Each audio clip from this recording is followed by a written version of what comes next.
When I was a boy, I always dreamed to be famous and rich. I grew up raised by loving parents who run a business selling claypot rice at Poway Parade Shopping Mall. It was a very good business and there were many businesses for my father. My parents worked really hard to ensure that we would have a good education so that we would have good jobs in the future. In fact, my father worked so hard that he only took 3 days off every year during Chinese New Year, as he has to sell claypot rice almost every single day. And that's one thing bad about selling food in Singapore. As I was growing older and started schooling, my dreams of being famous and rich gave way to priorities my parents put on my academic performance. Unfortunately, I did very bad for my mother tongue subjects and caused my parents to be terribly concerned for my studies. In fact, it was so bad that I had to stay back after school with my best friend, who is filming this, to write a lot of 抄写. To keep the business going, my parents actually worked tirelessly almost every day, and because of this, they could not afford the time to teach me and my brother and sister. So they actually hired lots and lots of tuition teachers to teach me in the hope that my academic performance would actually improve.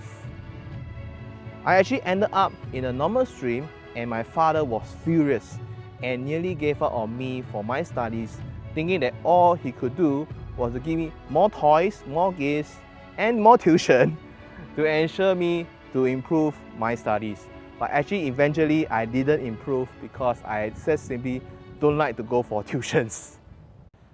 Luckily, I actually managed to scrape through with a pass in my O-level exams and got into Temasek Poly to pursue info communications.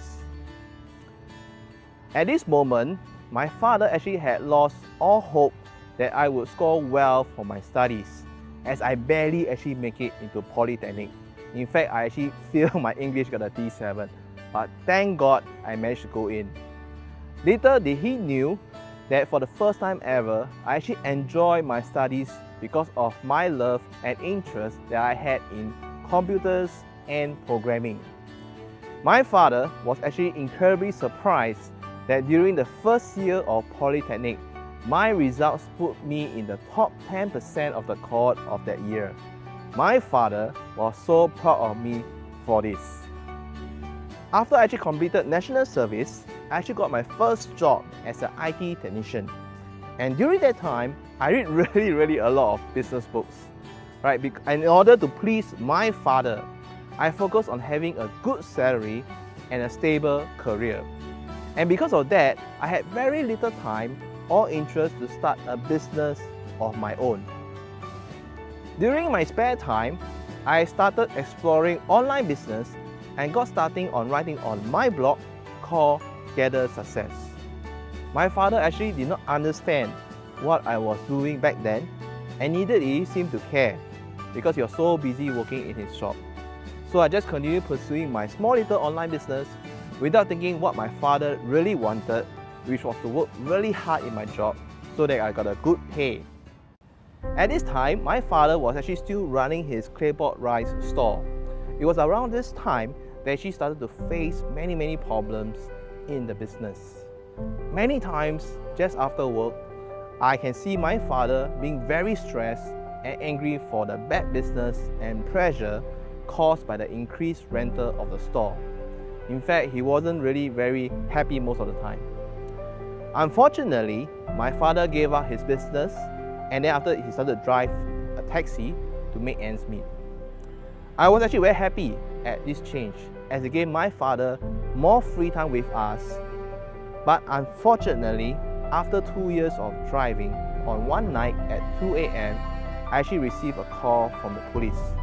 The policeman on the line told us that my father was involved in a major traffic accident. So my family and I actually rushed to the hospital and were shocked to see the seriousness of my father's condition. We all feared the worst, and the doctor said that my father only had a slim chance of survival. At this time, I was only merely 24 years old.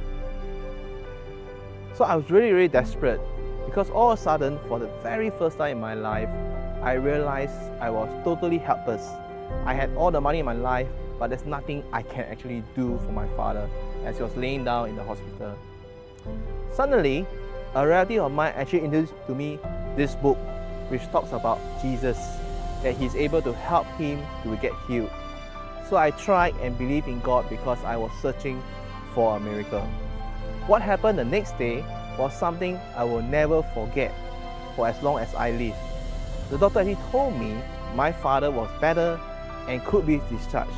I believe that Jesus had healed him, and I was extremely thankful for what he has done for his life. However, my life still has to go on because I was a man of a house and I needed to support my family. I started to think of my dreams and wanted to be wealthy and had a goal to make $1 million by the age of 30. That's what I told my mother. Because of the situation I was in right now, and I was only 24, where my mother was not working and my siblings was still studying, I had no choice but to work really very hard because I had to support a lot of people in my family. So eventually, I actually quit my job as an IT technician and went full-time as a professional internet marketer and trainer.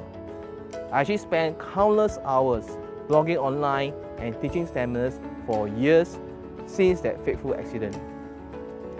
By the age of 29, I actually managed to achieve my goals, and my father was very proud of me as he had recovered by this time. As I actually look back on my life, I realized there were many things that I feel to be thankful for. Many times I was actually very busy thinking of making money and sometimes forgot the more important things in life. If one actually has wealth but no health or love from family, it seems pointless to aim for these goals as there is no purpose in your life. Today, at the age of 34, I found my purpose in life is always to find more time with my family rather than just pursuing a career or business. I love my father really a lot, and because of that, I like to take this chance to say something special to my father. Thanks, Daddy, for loving me and showing care for me all these years.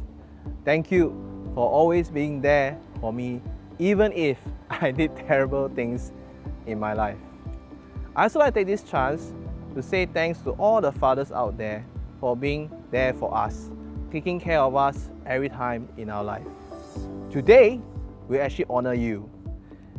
But if you're like me, where I spend my whole life busy every day making money and spending very little time thinking for my parents, I'd like to encourage you today to spend some time and reflect on what matters more in your life, rather than just thinking about how much money you can earn every day and put it in your pocket. So instead of every day thinking of how much you can earn every day, why not let us know what is one thing you are thankful for your own father today? Comment below, and I'm looking forward to reading them. And do remember to share and like this video with your friends. Have a nice day, and God bless you.